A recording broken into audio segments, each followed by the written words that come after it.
Nos encontramos en la quinta clase del curso de capacitación situada, el pensamiento complejo y creador en la enseñanza. En esta oportunidad nos acercamos a los planteos de la ecosofía, que nos advierte de la urgencia no solo de una ecología ambiental, sino también de ecologías sociales y mentales. Propondremos la huida del individualismo competitivo por la vía de los principios de la relacionalidad, reciprocidad, complementariedad y las interdependencias. Visitando otras realidades culturales, abordamos la posibilidad de generar un modo conversacional del pensamiento y, en este sentido, revisaremos las interacciones grupales y la integración en las mismas de lo diverso complementario. El principal planteo que realiza la ecosofía como propuesta y legado que nos dejara el filósofo y psicoanalista Félix Guattari es que la problemática planetaria de la contaminación ambiental, la desertificación, la polución y el calentamiento global son producidos y acompañados por el progresivo deterioro de la vida humana. Esto implica el empobrecimiento de los lazos sociales y el quebrantamiento de la vida mental y subjetiva. La ecosofía de Guattari nos hace ver que el gran problema de contaminación, de polución, de desertificación, de calentamiento que padece nuestro planeta no es solo una problemática ambiental, sino un trastocamiento de una sociabilidad fragmentaria, empobrecida, utilitaria, excluyente y nociva, y de subjetividades anestesiadas, infantilizadas, individualistas, competitivas, narcisistas y encerradas en sí mismas. Aceleración en la tecnosfera de los flujos productivos, informacionales, comunicacionales que amenaza con devastarlo todo. Cúmulos y cúmulos de flujos y fluidos. Aceleraciones, angostamientos, superposiciones, desbordes, calentamientos. Velocidad de vértigo. Hiperrealidad. Sobrecarga de imágenes e información, a punto de electrocutar los sistemas nerviosos. Saturación de los umbrales perceptivos. Obturación del poder de discernir y el entendimiento, información hiperveloz, que aplana y arrasa la atención voluntaria, la percepción categorial, la memoria y la capacidad de pensamiento profundo. El pintor Rómulo Massieu fue parte del movimiento de la neofiguración en Argentina. Ya en la década del 60 percibió los efectos de la desesperación y el desborde subjetivo que provoca una sociedad que, en su aceleramiento maquínico, va dejando de lado el resguardo de la condición humana, especialmente de los vínculos sociales y la salud mental. En Vivir sin seguro, de 1963, el rostro humano se desfigura, la boca abierta, abarrotada, atragantada de cables, residuos, tal vez, pero claramente elementos extraños a su anatomía. La nariz atravesada como por una estructura fabril, una cabreada, que tacha y obtura también la capacidad sensorial del olfato. La mirada perdida, desahuciada, llorosa, desprendimiento de dos lágrimas verdes, desnaturalizadas, envenenadas, la cabeza repleta de residuos, como de un desarmadero, con caños, engranajes, quizá alambres, pero herrumbrosos, grisáceos y negros, que cercenan toda posibilidad de inteligencia. Una cita a El grito de Munch, pero ahora se trata de un grito de espanto ante los primeros efectos de la tecnosfera, en la que hoy estamos plenamente inmersos. Y otra de sus obras, El hablador, del mismo año, la oscura y confusa figura semeja a un tótem o una torre de Babel monstruosos, que emiten códigos incomprensibles. La imagen siniestra remite a la palabra, al lenguaje, condición y fundamento tanto del pensamiento como de la dimensión comunicacional y social del humano. Pensamiento, comunicación y vínculo han sido entonces deformados, obturados, devenidos monstruosidades por el delirio tecnocrático. ¿Qué hacer? ¿Qué hacer para recuperar los lazos y tramas sociales? ¿Qué hacer para enriquecer la vida subjetiva, emocional, intelectual, afectiva? En principio, reinventar modos de relacionarnos opcionales en los contextos escolares. Indagar alternativas, como vimos en la primera y la tercera clase, en los potenciales preindividuales, en los fondos comunes de nuestra cultura o en los fondos biológicos, incluso de otras especies. acudir a la historia, a la antropología, a la filosofía, a las artes, a la etología. Necesitamos pensar, diseñar y vivir experiencias y actos subjetivantes en la enseñanza y los aprendizajes, producir experiencias que promuevan la invención y la individuación. Gilbert Simondon ha expresado cómo la invención y la individuación dependen de la activación de potenciales preindividuales, de partículas preindividuales. Esas partículas preindividuales se hallan en diferentes sustratos de la historia o en los fondos comunes de la cultura e incluso en los fondos biológicos de nuestra especie y otras especies.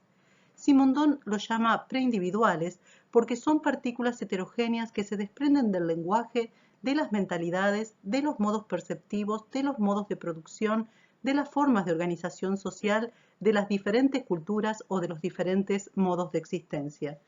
Lo preindividual son entonces partículas de conocimiento, de modos de existencia, que se condensan en estado latente en los distintos estratos experienciales de la humanidad, que son aptos para retornar y renovar la vida colectiva y subjetiva. Necesitamos, por lo tanto, indagar modos opcionales de percepción, relación y pensamiento. Es preciso salir, huir de los modos utilitarios y atomizados de percepción y pensamiento, huir del individualismo y la competitividad agresiva, indagar en otros modos de percepción y pensamiento, relacionales, complementarios, recíprocos, de interdependencia mutua, y así generar un nosotros, un modo conversacional del pensamiento. Para hallar partículas preindividuales, potenciales modos de ser que abran caminos de salida del individualismo y la competitividad destructiva, podemos indagar en las cosmovisiones de las comunidades originarias americanas y también en culturas matrifocales. Estas culturas se rigen por otros principios que las hacen vivir en plena unidad e interdependencia, tanto comunitariamente como con la naturaleza. Así, uno de los principios que las organiza es la relacionalidad. Según el principio de relacionalidad, hay dependencias entre unos y otros seres. Todo lo que acontece en un ser u cosa tiene resonancia en los demás. Nada existe de modo aislado, sino que cada ser vive en relación con una multiplicidad de otros seres diversos. La diversidad de los seres existentes que viven en interdependencia nos lleva directamente al principio de complementariedad. La oposición entre contrarios y distintos es lo que hace dinámica a la existencia. Todos los contrarios coexisten y se necesitan mutuamente.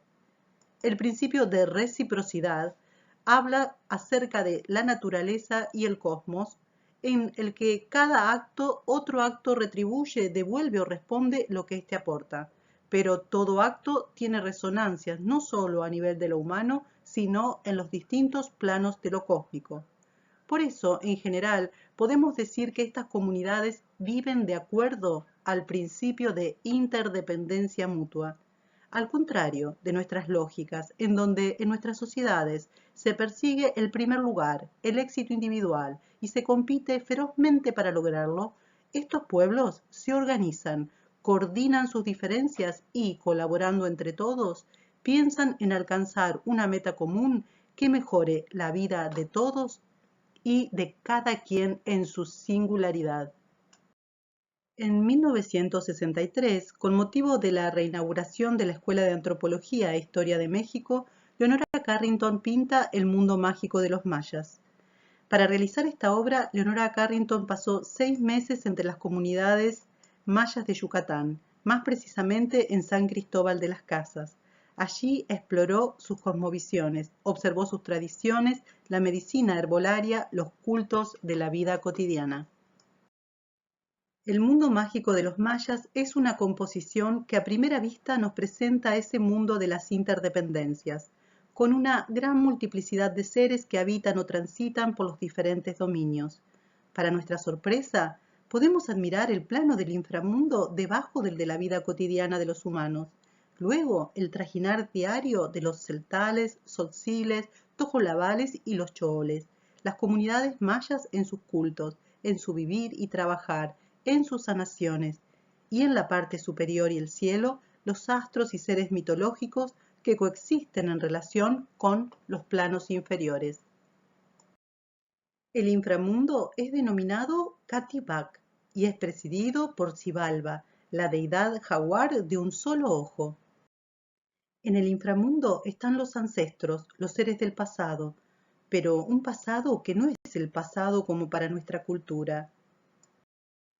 Todos coexisten, desde la dimensión inferior con los planos de la vida cotidiana y los de la vida cósmica y mitológica.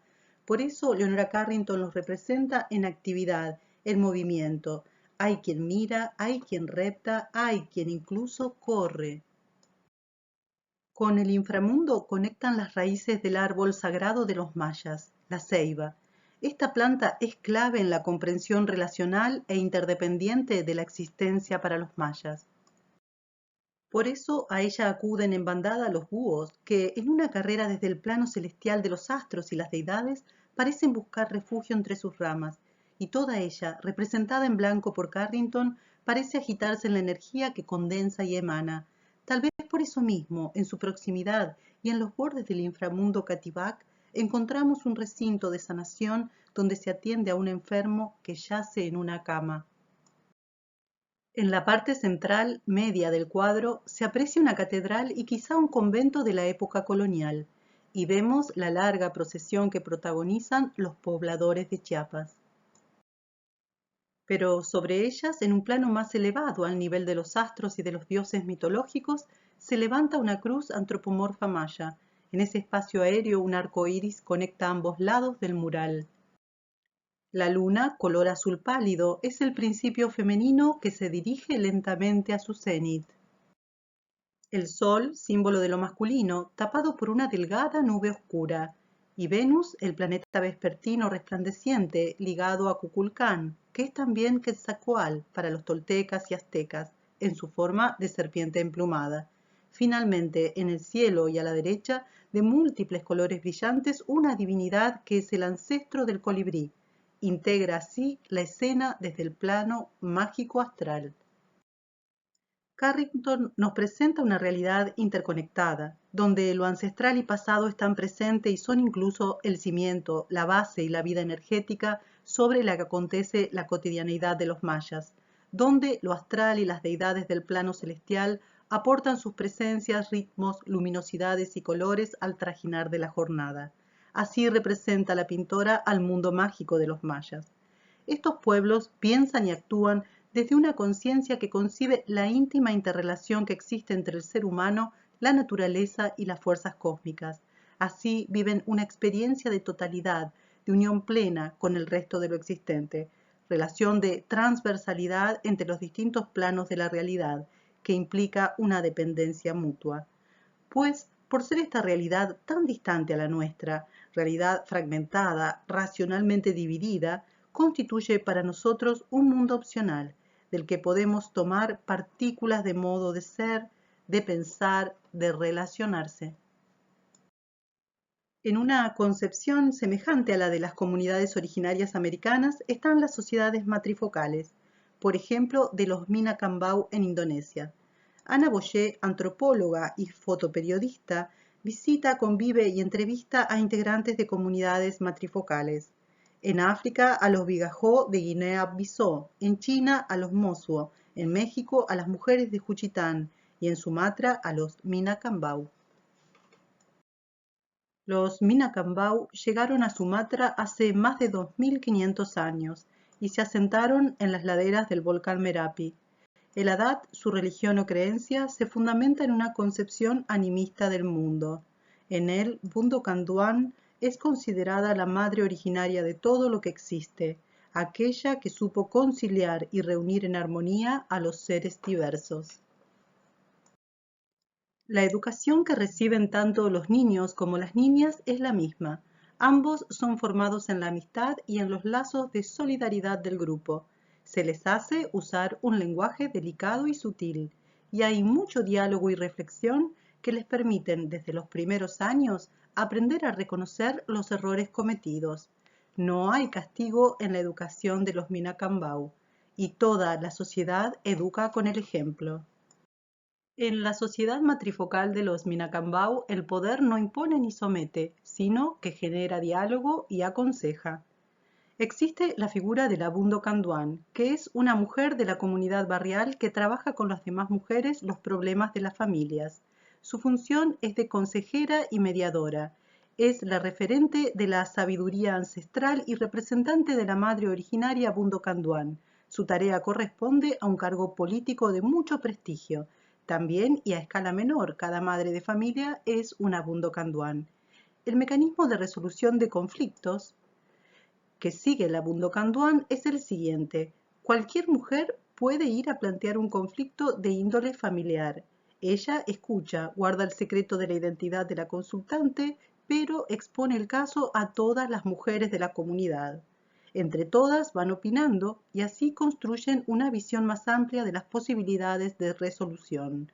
Escuchando todos los aportes de sus compañeras, la implicada logra tomar distancia y ver más serena y claramente el camino a seguir.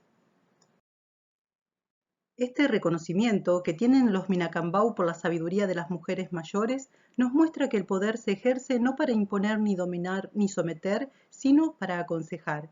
Y además, el poder se fundamenta en el conocimiento y la experiencia, y es un poder que está enteramente al servicio de la comunidad.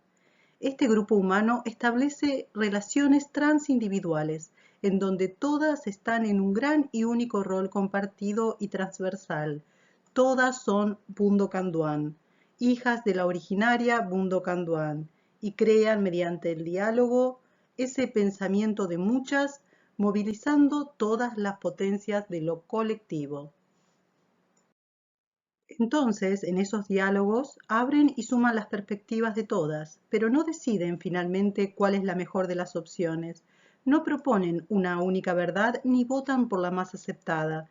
No se preocupan por llegar a un consenso, sino que dejan vibrando la tensión de los distintos posibles y las diferentes opciones. Y es quien tiene el problema la que analiza la conveniencia de alguna de ellas para su caso singular. Podemos entonces integrar modos de sociabilidad Minacambau. Si tomáramos ciertas partículas preindividuales para nuestra subjetivación, individuación, invención de la cultura matrifocal Minacambau, podríamos, por ejemplo, incorporar en la microcultura que instituye un aula el uso de un lenguaje sutil, sofisticado, así como un trato cuidadoso del otro. Y, pensando en las grupalidades y las interacciones, podemos proponernos construir un modo conversacional del pensamiento. Pero veamos qué queremos decir cuando sugerimos esto. ¿Cómo construir modos conversacionales del pensamiento? Lo primero que hay que considerar es que se deben generar actividades y dispositivos que requieran las operatorias del pensamiento complejo y creador, a la vez que demande un abordaje procesual de la tarea de un mínimo de 2 o 3 encuentros. Para ello se deben integrar aspectos conceptuales y categorías teóricas que se apliquen para el análisis de casos concretos o de elementos visuales directos, como pueden ser una obra de arte, una publicidad, un contenido mediático o la resolución de una problemática. Y luego, estructurar y organizar una secuencia de dinámicas de producción interactivas que vayan desde la conversación exploratoria con el grupo o grupo clase hacia la búsqueda individual, al trabajo en microgrupos de 3 integrantes y vuelta al gran grupo. Lo importante es que la valoración de la producción no resida solamente en el docente, sino que las apreciaciones y devoluciones se realizan también por parte del gran grupo o grupo clase. Es importante que haya alternancia en las direcciones que siguen las dinámicas de producción interactivas, pero lo que debemos pensar es cómo agregamos opciones a la lógica habitual que establece un docente que da la consigna y estudiantes que resuelven la actividad, luego el docente que corrige y califica con una nota. Entonces, la o el docente presentan al grupo o grupo clase un dispositivo que incluye el entramado categorial conceptual y cierta situación concreta problemática a indagar. A menudo puede ser que sea el mismo docente el que inicia la indagación, planteando interrogantes, proponiendo ciertas hipótesis, e instaura un espacio de conversación exploratoria con el grupo pleno. A partir de esa fase de modelado y exploración conjunta, se asigna la actividad para trabajar en grupos de 3 integrantes. y luego, al encuentro siguiente, se hace la presentación de lo producido al gran grupo. Así se conforma como un ciclo conversacional. Es el grupo todo el que construye las preguntas y sostiene posibles miradas. Luego son los pequeños grupos los que hacen sus elaboraciones y finalmente brindan sus perspectivas, sus argumentos, sus ejemplos al gran grupo, que es quien recepciona y, junto al docente, valora cada aporte. En otra oportunidad se hace una escala distinta, que reclama la indagación individual del material y alguna elaboración sobre el mismo. Con ese material, que puede aportar noticias, casos, discursos de tal o cual medio, publicidades, se comienza la tarea en microgrupos de 3 integrantes. Lo relevante es que sea el gran grupo y el docente los que, a modo de constatación previa, valoren lo realizado por los microgrupos. Los parámetros ofrecidos a 2 o 3 grupitos sirve al resto para realizar ajustes. Finalmente, se hace una presentación plenaria de las producciones. En las dos opciones siguientes pensamos en tareas más extendidas en el tiempo y enfocadas, por lo tanto, procesualmente. En la primera versión que nos planteamos, la tarea es algo así como un proyecto individual que se constata y presenta en alguna oportunidad con el gran grupo.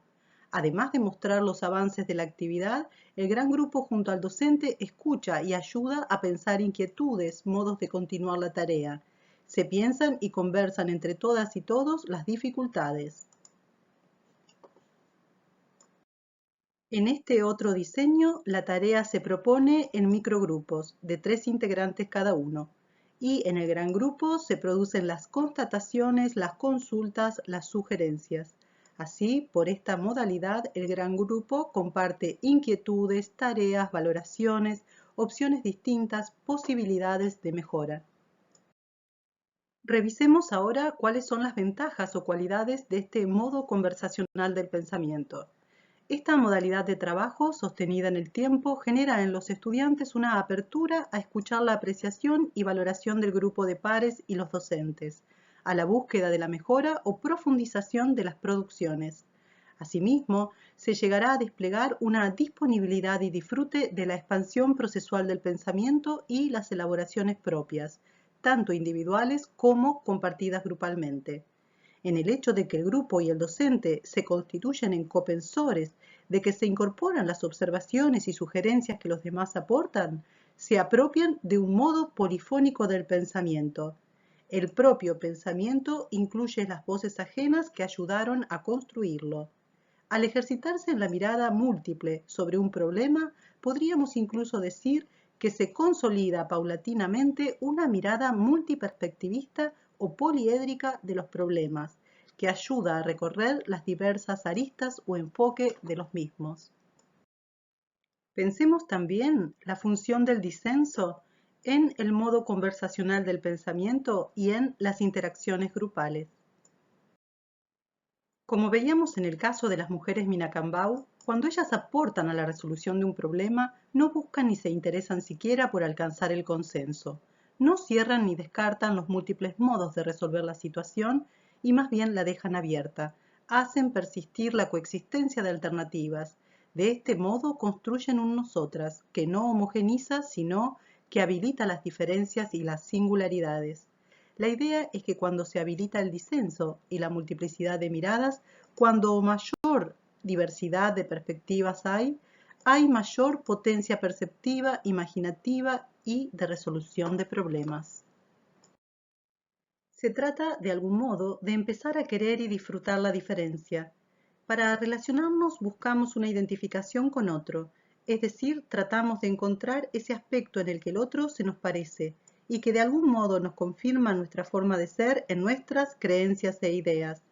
Nos preguntamos aquí cómo querer la heterogeneidad, la disparidad de las ideas en las preferencias y en las sensibilidades. Y otra vez entramos en la encrucijada de cómo provocar la invención de los modos de relacionarnos, cómo individuarnos y singularizarnos hacia modos más solidarios e integrados.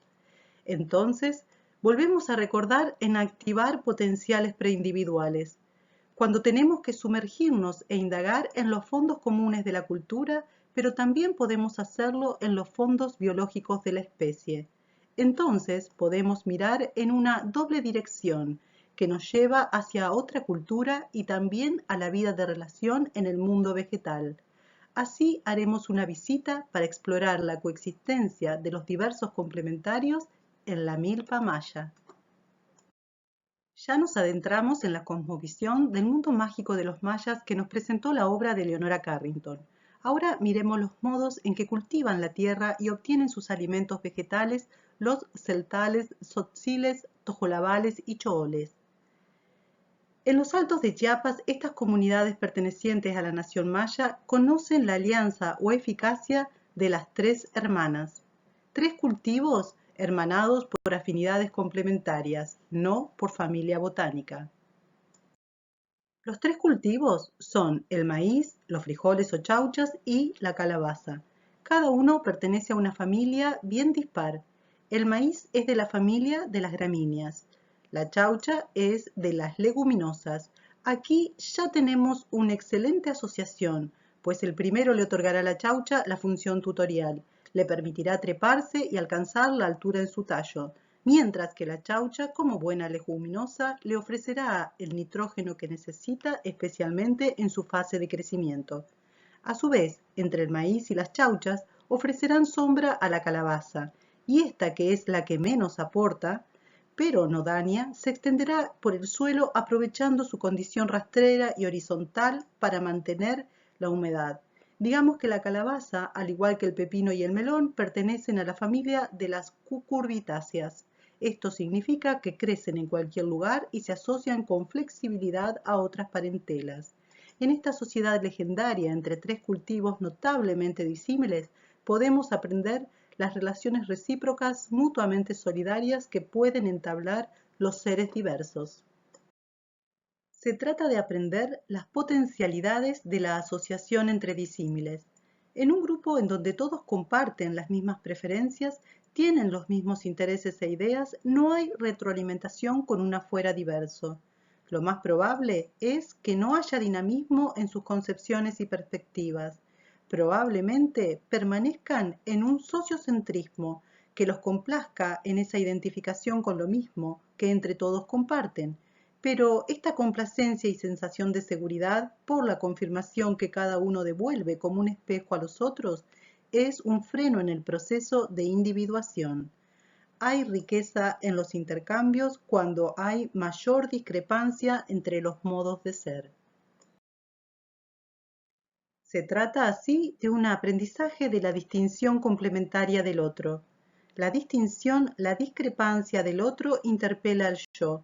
Todo encuentro con una otredad distinta nos interpela desde su diferencia, y es en ese juego de discrepancias donde nuestra propia singularidad emerge. Solamente podemos comenzar a hablar de nuestras singularidades en el interior de la trama diversa, solidaria, recíproca que en un grupo puede formarse. Solo descubrimos nuestros atributos distintivos cuando interactuamos con nuestros complementarios. Los buenos encuentros se gestan cuando existe disparidad, como en una huerta bien compuesta. Cuando enseñamos y evaluamos, no enseñamos solo contenidos disciplinares, enseñamos a la vez modos de ser, de relacionarse entre sí y con el conocimiento. Por eso tenemos que repensar los modos en que valoramos o evaluamos la colaboración y cómo ayudamos a construir una sinfonía de las diferencias. Es nuestro sistema de evaluación y acreditación el que entrena y fomenta el individualismo y la competitividad que tanto daño nos hacen. Para repensar ese punto clave de las prácticas de la enseñanza e ir integrando modos de producir lógicas relacionales, interdependientes, recíprocas y complementarias, nos quedamos leyendo esta explicación de unos jóvenes tojolabales ante los modos de evaluación de la Escuela Oficial Mexicana. Dicen, aquí somos 25 cabezas, que por supuesto pensamos mejor que una sola. Así también tenemos 50 ojos, con los que vemos mejor que con solo 2. Nosotros no entramos en competencia los unos con los otros.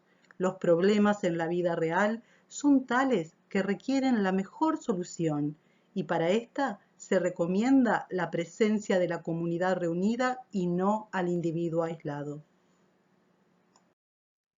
Como actividad de aplicación de la clase, continuamos desarrollando la propuesta de pensamiento complejo, creador y con arte integrado que cada quien está elaborando.